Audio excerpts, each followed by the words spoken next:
Good afternoon. Good afternoon. Good afternoon. Good afternoon. There will be peace in the valley. And it is the young people who will bring that peace to us. Can we get another hand for those young people in that?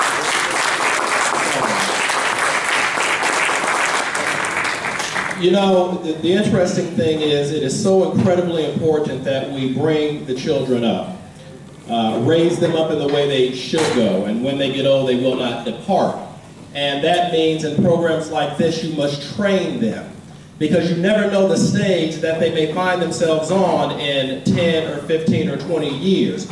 But that stage begins right here. And even though you have them looking in other directions and you have them distracting and balancing on one foot, let them do that now, so that later, when they stand in front of millions of people, they'll say, I got my start at the Black History Month programs over in Burlington. So, I don't know about you, but I love seeing that. So, good afternoon. I am honored. I am, as they said, Ken Gordon, and I am honored to be here with you on this afternoon to share a little bit on Black History Month and to talk about at the crossroads of freedom and equality, the Emancipation Proclamation and the March on Washington. You know, one of the interesting things I find when we began throwing around words and terms and information is oftentimes we don't necessarily know exactly what we're talking about. We use words like emancipation. And some of us in here that have been around a little bit longer than others and that have seen a little bit more, we may have a grasp for what emancipation means, but we use those words much like many people use acronyms, just thinking that everyone automatically knows what they mean. So we talk about emancipation, we use words like proclamation, we talk about things like the 1963 March on Washington as if everyone automatically knows what it is. But the truth of the matter is that a lot of our young people, a lot of our people of this generation, that doesn't connect. They don't necessarily know and understand when you say the March on Washington, they don't know what that means. They don't know that back on August the 28th of 1963, about 250,000 people stood together and linked arms and marched into Washington because there was a need that we had. And there was something that we needed to come before the forefathers and before the leaders of this nation to talk about. But yet and still, they don't know what that means. Now, they can sit and tell you all the lyrics of all the rap songs. They can sing any song that is on VH1 and BET and MTV, but when you ask them about the Emancipation Proclamation, they look at you like you have three heads. So one of the things that I wanted to do when I started off this morning is I wanted to give some definitions, and I wanted to make sure that we understand what we're talking about. When we talk about the word emancipation, and for those of you who already know all of this, you can put your head down and go to sleep, and I'll let you know when it's time to wake up. We talk about emancipation. What does that word really mean? When you talk about emancipation, we're talking about the act of freeing or the state of being free. We're talking about liberation. And the only way that that matters and the only way that that can make a difference is if you found yourself bound or you found yourself in what we know as slavery. So the emancipation is liberation. Then we talk about a proclamation. And a proclamation is basically a formal announcement. Now here's something that is really funny. All we just said was there was a formal announcement that somebody was getting liberated. We didn't say that they got liberated. And there are a lot of people out there who don't understand that on January the 1st of 1863, when President Lincoln did this proclamation and he said, all slaves are free. That's not what happened. What happened was, on January the 1st of 1863, President Lincoln said, for all the slaves that are in Confederate states, you are free. But in order to be free, it required that the Union Army marched in and put that in place. But what they also don't know is that did not apply to the North. It did not apply to the 5 border states, which are Maryland, Kentucky, Delaware, West Virginia, and Maryland, Delaware, Kentucky, Maryland, West Virginia, Missouri. All right. So that didn't apply to those 5 states. And the reason it didn't apply is because Missouri, West Virginia, and Maryland abolished slavery prior to January the 1st of 1863. A lot of people don't know that. So when the Emancipation Proclamation came about, in those 3 states, they had already said that the slaves there are free. West Virginia couldn't do it because West Virginia was not a member of the Union at that time. They had not achieved statehood yet. So what we have is we have a lot of people thinking that the Emancipation Proclamation freed all the slaves, but it did not. It merely said that when the army came in and marched in, that if you had slaves, that they were to be released. It didn't provide for any kind of monetary retribution or remuneration in any way to anyone that had slaves, because that was one of the big things. The Union said, we're going to free all of the slaves, but the slave owner said, then what are you going to pay me in exchange for that? Because I'm losing a lot. And the federal government, for those of you who don't know, when we finally did abolish slavery, we had to come up with something to pay everyone for losing all of their people, for losing all of those workers. We had to come up with an agreement that the federal government will pay you this because we took this away from you. So when we talk along the lines of the Emancipation Proclamation, let's make sure we know exactly what we're talking about and what we're saying. Because it wasn't until December of 1865, with the ratification of the 13th Amendment, that all slavery was outlawed throughout the entire United States. It wasn't the Emancipation Proclamation. That started the ball rolling. That started them talking about it. But it wasn't until almost 3 years later that everyone was declared as free. Why do I bring that up? I bring that up because it is important that when we recall history, that we recall it correctly. It is important that when we talk about the things that did and didn't happen, and we begin to teach our children and those coming up behind us and tell them, this is your history. That we don't do our own history like it is done right now in the school system, and that is misinformation. You and I both know that in the school systems now, the history is their story, it's not our story. They have slanted it the way they want it to be, and they have told the story they want to tell, but they haven't told the real story. They haven't told the real story of who really built this country. When you talk along the lines of the March on Washington, then a lot of people have to understand that it was a peaceful demonstration. And it was done primarily because we were seeking economic equality, and we were seeking rights for all of our people. Can you all hear me okay in the back? Yes. So both of these events were about freedom and equality for African Americans. They were about the ability to vote. They were about the ability to have equal educational opportunities. They were about the ability to live wherever you wanted without harassment.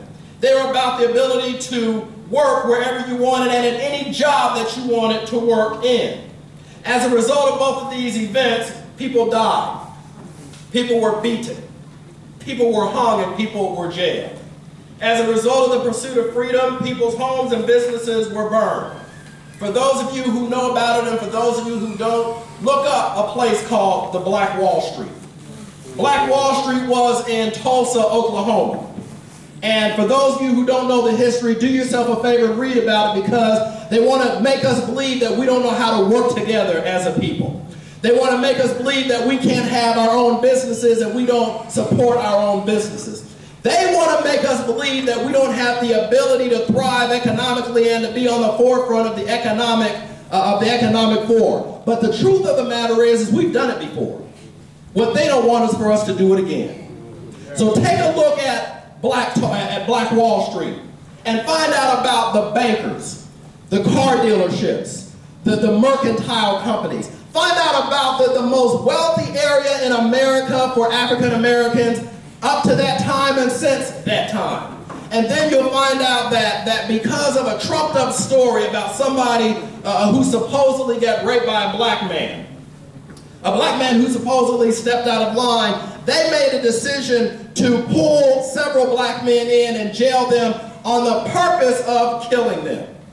But at that particular time, we did something then that we don't do now. We stood together and said, not on our watch. You won't do that to our people. We can't do that now. Anymore nowadays is, well, that's his problem, not mine. Well, I got mine, so I don't want to rock the boat. But they stood arm in arm. They picked up their weapons and they went down and said, you will not lynch a black man here in Tulsa. You will not use these trumped up charges to take one of us out of this place. And what happened next was a war. And when I say a war, I'm talking about they called in aircraft, planes, to drop bombs on houses and businesses. They completely decimated that entire area and killed a lot, and I don't have the exact number, but it was hundreds and hundreds of African Americans that were killed on Black Wall Street. That's what history is about. Because of the fight for freedom and equality, there were people that were castrated and raped. Children were taken from their families and forced to grow up by themselves. But I'm here to tell you that neither a bullet, nor a match, nor a noose has been enough to stop our people. I'm here to tell you that because of the strength of our people, we have looked at bullets, we have taken on dogs, we have taken on fire hoses, we have taken on the best that they could throw at us, and we have still stood. Yeah, our head have been bloody sometimes, and sometimes we've moved a little bit slow, but we have always moved. And I think sometimes we tend to forget that it is us that are the toughest, the biggest, and the baddest. Because those of us that are here, our ancestors survived the long trek across. For those of us that are here, they survived slavery. For those of us that are here, they survived being beaten. We're the survivors. We are the ones that have proven that we can make it. You talk about being tough? Yeah, our ancestors, they were tough. So for our young people, take a look around the room. If you are young, and when I say young, the definition of our young people is if you are younger than 142, then I want you to look around the room, and that's what I call young. But for our young people, look around the room and look at the people that you call old. Look at the ones that are walking slow and using a walker.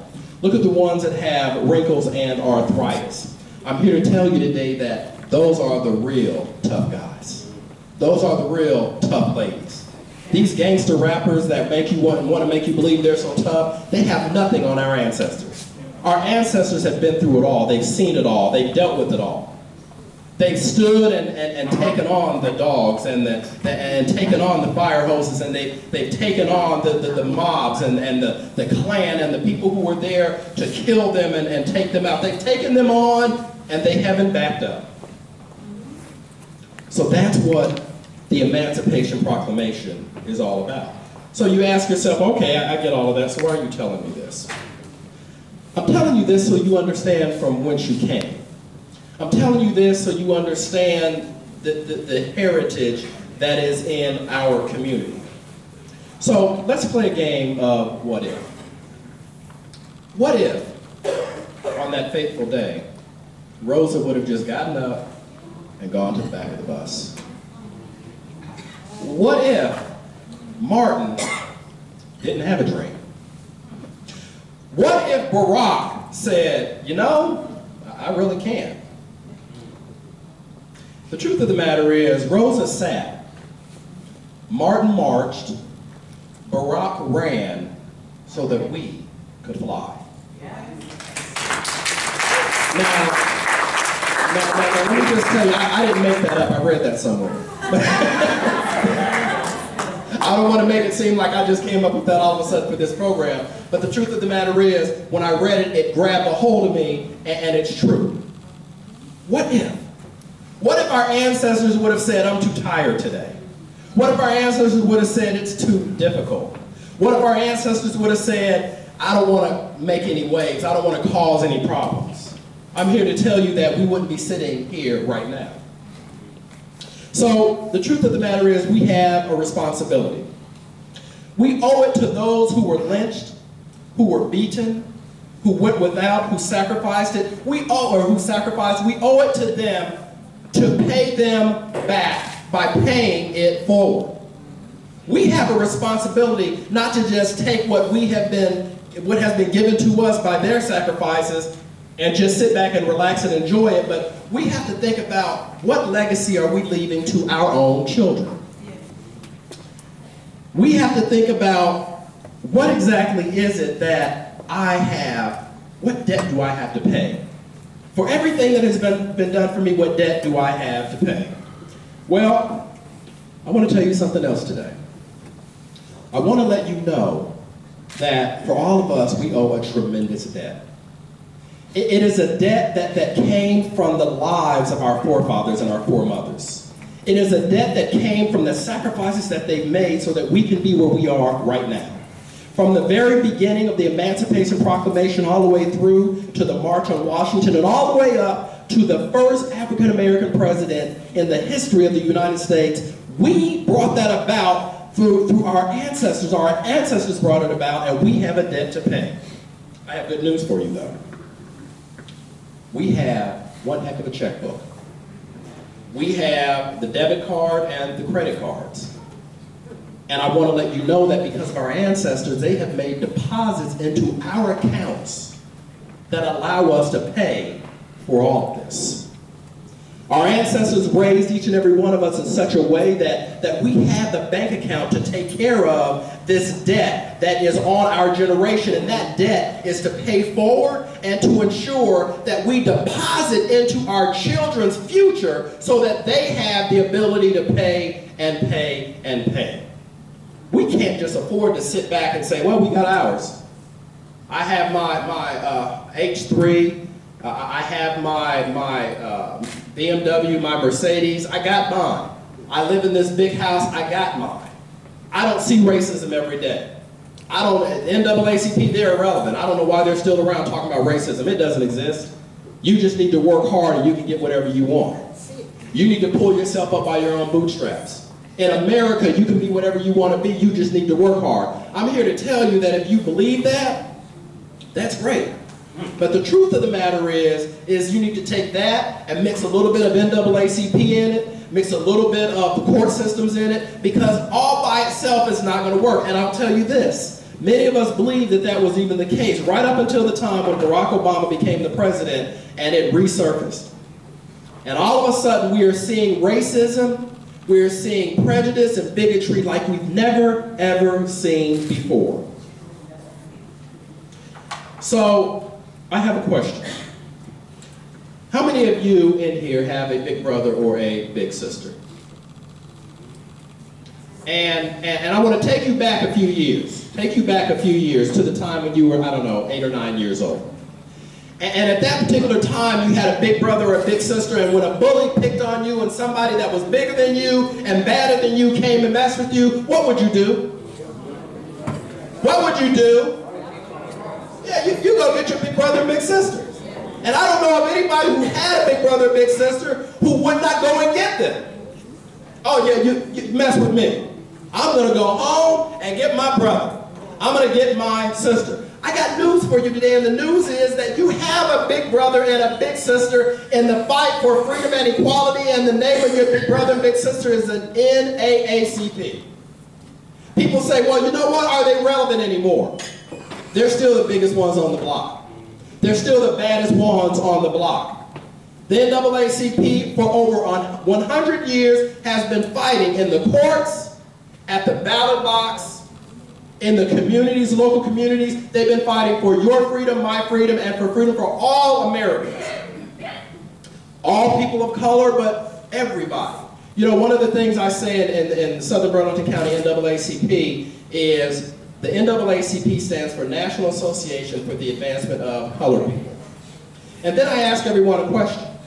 What color is white? Is white a color? Is white a color? Yeah, it's a color.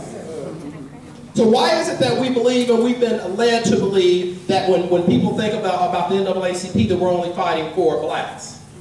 The truth of the matter is we have what we call a collective destiny.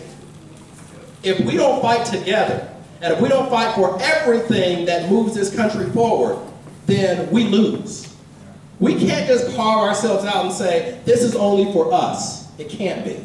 This has to be about a collective destiny. All of us working together, fighting together, toiling together, just doing everything that we can together in order to move forward. Because you know the truth of the matter is that not one of us, not one of our ancestors would have been able to be successful had it not been for people of other races.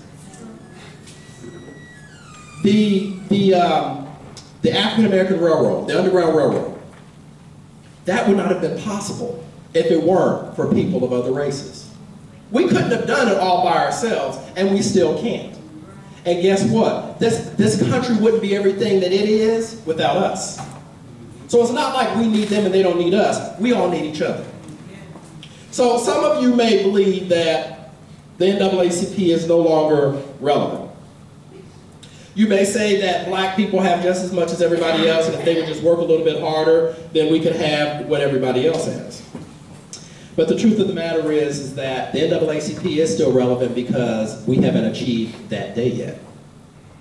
We recognize the Emancipation Proclamation, we recognize the March on Washington because there are still significant events in all of our lives because we have not yet arrived, and the fight still goes on. On a weekly basis, I still get phone calls from people who have been discriminated against, people who have had their civil rights attacked, people who have been victims of social justice. So one of the things that the NAACP does as we fight for freedom and equality is we fight for our young people and we fight for education. And one of the things that I tell my kids, and I have my two kids over here today, one of the things I say to them all the time is, you know, you ask that fateful question, what do you want to be when you grow up? And I might be one of the only few parents that get to this, but I don't tend to get the answers that I want to get. I wish I did, but I don't. And I say to my children all the time, I say, pursue something in life where you use your mind in your career. Not your body, not athletics, not dancing, not entertaining people, but something that uses your mind, because the truth of the matter is you can't sprain your mind. You can't break your mind. You can't pull your mind and have to go in for some sort of a surgery on your mind. But when you invest yourself in those kinds of things where you're relying on your legs or your body, then you're only dealing with a very short career. But when you invest in things that require the use of your mind, when was the last time you saw, and I'll direct this to the young people that are in the room, remember all of you under 142, when was the last time you saw a 70-year-old rapper? I'll wait. Geritol T? I don't know of any. When was the last time you saw a 65-year-old athlete, running back, center in basketball? Anybody? Okay, nobody? Okay. I don't even know the last time I saw a 60 or 70-year-old singer.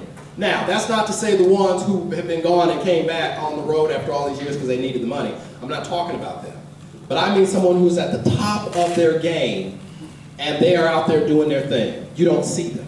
But let me ask you this. When was the last time you saw a 60-year-old lawyer? See them all the time, don't you? What about a 60-year-old doctor? You all probably even go to one. What about a 60-year-old politician? All the time. Doesn't that tell you something?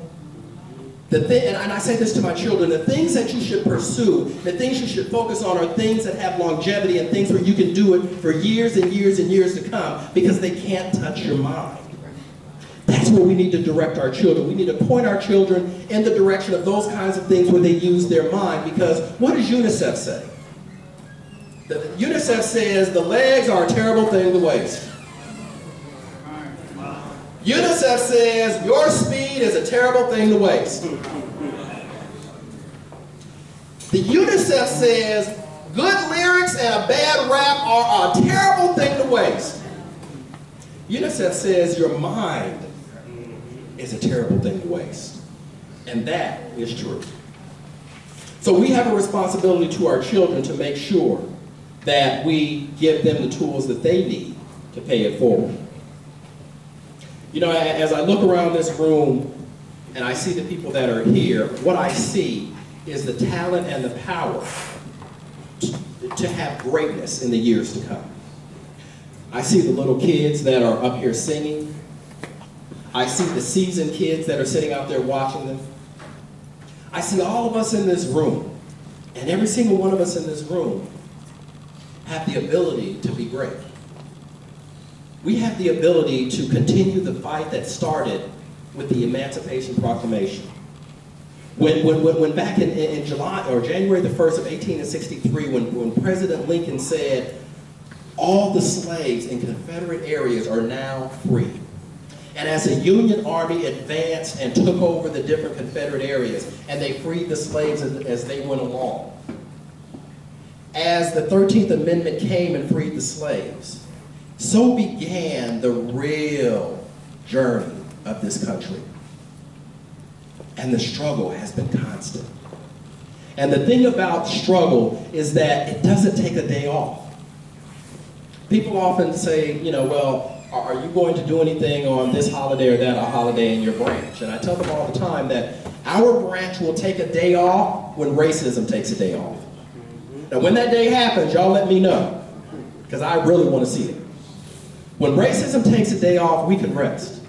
But until that time, we don't have the ability to do so.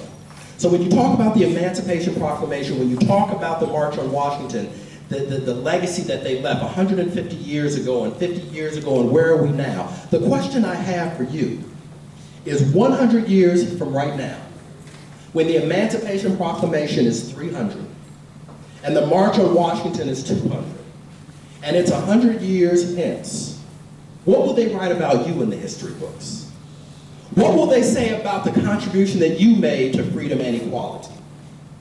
What will they say about the difference that you made with our people? I don't know about you, but what I want them to say is that I made a difference. And you know what? You can make a difference.